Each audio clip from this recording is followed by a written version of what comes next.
Welcome everyone to TCA Quality Christian Education in the New Norm, blended learning, online and offline. Study to show thyself approved unto God, a workman that needeth not to be ashamed, rightly dividing the word of truth. 2 Timothy 2:16. Hello, hi to everyone. Welcome to Temple Christian Academy School Year 2021-2022. I am Pastor Jairus John Tadana and I will be your teacher for this particular subject. Are you ready? Yes, sir! Good. Oh yeah, let's do this. Before we begin, let's start with a prayer. Let's pray. Dear Father, Lord, we come into your presence with thankfulness, gratefulness. Lord, we are all in awe of your goodness. Lord, we come into your presence giving you thanks for another chance to learn. Another chance, dear Father, to participate and to be nourished, improved, dear Father. Lord, bless us with your presence, bless us with your spirit, with your grace, with your wisdom all throughout. Guide us, dear Father, even our teachers and our classmates. We bring you back all the glory, honor, and praise you alone deserves in the name of your only begotten Son, the Lord Jesus Christ. Amen. Okay, that's it, students. Are you ready? Let's start this class. Okay, in our books and modules, lesson 2, it's Adam and Eve, not Adam and Steve. Diba sounds funny? God created Adam and Eve, man and woman. For short, a male and a female. The two sexes are part of his design. In this lesson, students, you will get to go further appreciate this design by defining and differentiating male and female uniqueness and discovering the roles God has designed for each of us. Now, for our startup, let's do a pairing off. For example, needle and thread, sinulid at karayom go together. So do spoon and fork, kutsara tinidor, hammer and nail, pako at martilyo. Think of 5 more pairs of things that are inseparable, and list them down on your modules. Afterwards, write one crazy statement about what will happen if one of the pairs was used in the place of its partner. For example, if you used a fork to sip a soup, pwede bang gamitin yung tinidor para higupin yung sopas? Then the soup would be cold before you finish, diba? Giginaw lang yung soup, hindi mo mauubos. So it's your turn. Fill out the inseparable pairs and the crazy statements on your modules. Okay.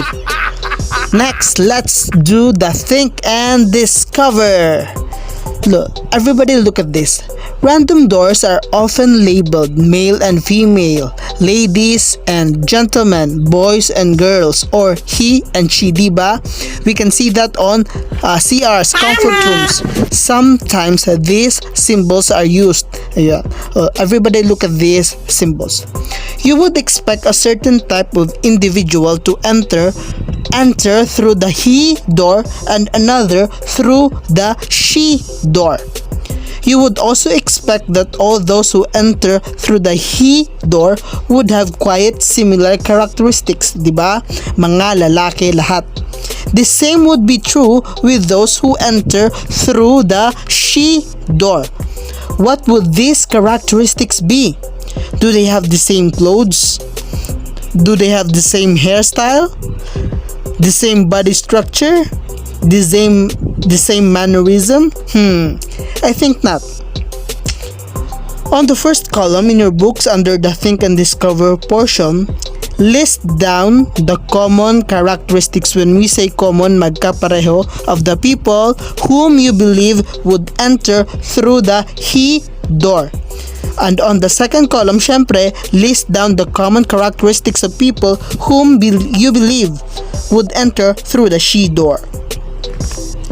Afterwards, let's answer these two questions. If given a choice, which door would you enter? Ako, papipiliin ako. Hindi ako papasok sa she door, sa girls door, or sa female. Why? Alam nyo na yan. It's your job to tell. Number 2, why do you think God created different sexes as he and a she? Please write it down on our modules to be passed later. Okay, thank you very much. Let's go to building our characters. Build your character. Then the Lord God placed the man in the Garden of Eden to cultivate it and guard it. This is from the article entitled God's Design. Then the Lord God said, "It is not good for the man to live alone. I will make a suitable companion to help him." Then the Lord God made the man fall into a deep sleep. And while he was sleeping, he took out one of the man's ribs and closed up the flesh. He formed a woman out of the rib and brought her to him. Then the man said, "At last, here is one of my own kind, bone taken from my bone and flesh from my flesh. Woman is her name because she was taken out of man." We can see that in our Bibles, Genesis 2 verses 15, 18, 21 until verse 23. The verses I've just read is from the Good News Translation. Okay, let's continue. God's design starts with the body sa katawan natin, which He Himself formed. So, hindi tayo aksidente. Our bodies were created, designed by the Lord. The way a man and a woman's bodies were created reveals what he and she were meant to be. Diba? Kung ginawa ka bilang isang lalaki, you were meant to act, you were meant to talk, you were meant to speak like a man, not otherwise. Let's remember that always, ha. It is the woman who is expected to carry and give birth to a child, and a man is expected to care for the woman and provide her needs. Diba? Very obvious. That is the normal and that is what it should be. That is how it should be done. The women were those tasked by the Lord to carry and give birth to children. And we men were expected to care for the women and to provide for their needs. That's the design. We should not do it otherwise. We should not do the opposite of it. Hindi pwedeng lalaki yung mga anak at babae yung magtrabaho. Kasi, hindi ko maisip. Okay, let's go to living out God's design. Living out God's, when we say living out, pagsasabuhay ng nakabatay sa disenyo ng ating Panginoon. A person who does not live according to God's design will not find fulfillment in his life. Diba?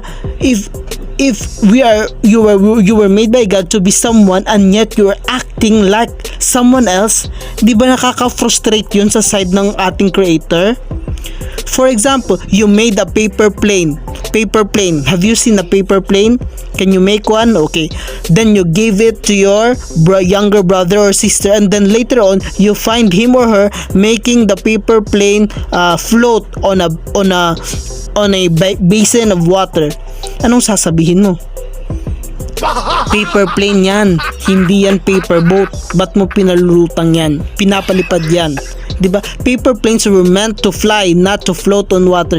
In the same way, men are meant to be men, and ladies are meant to be ladies, not the other way around. To live out God's design, what should we do? What must we do? Number one, we need to every one of us must accept his or her sexuality and develop the appropriate gender characteristics. Dapat nating tanggapin kung ano ang ating sexuality and i-develop natin ang appropriate o tamang mga characteristics na nababatay sa ating gender. Gawin ang mga bagay na ginagawa ng mga lalaki.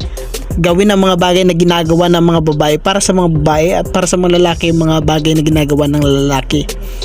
Number 2, consider the purpose for which he or she was created. Dapat nating i-consider yun kung ano ang purpose ba tayo ginawa ng Panginoon bilang lalaki o bilang babae.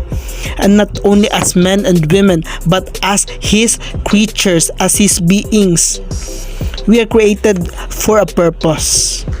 We are not created not only to get rich, to get so handsome, to get so pretty. That's not the whole story. Not everything, according to our modules, a man is, has, and does, however, can be copied by a woman. And vice versa, hindi pwedeng gawin o kopyahin ng isang babae ang lahat na meron o ginagawa ng isang lalaki or babae sa lalaki. Otherwise, there are certain things, may mga bagay talaga that are meant for men alone, may mga bagay talaga na para lang sa mga lalaki. And certain things for women alone. In the same way, may mga bagay na mga babae lang makagagawa. And if we cross the border, we will be sinning against God. At kapag pinilit nating gawin the other way around, magkakasala tayo because we will be doing things not part of God's will para sa atin. Homosexuality is an acquired behavior caused by several factors. Ano-ano yung mga yon? No one is homosexual by birth as there is no homosexual gene. Walang ipinanganak na bakla, walang ipinanganak na tomboy. Depende na yun.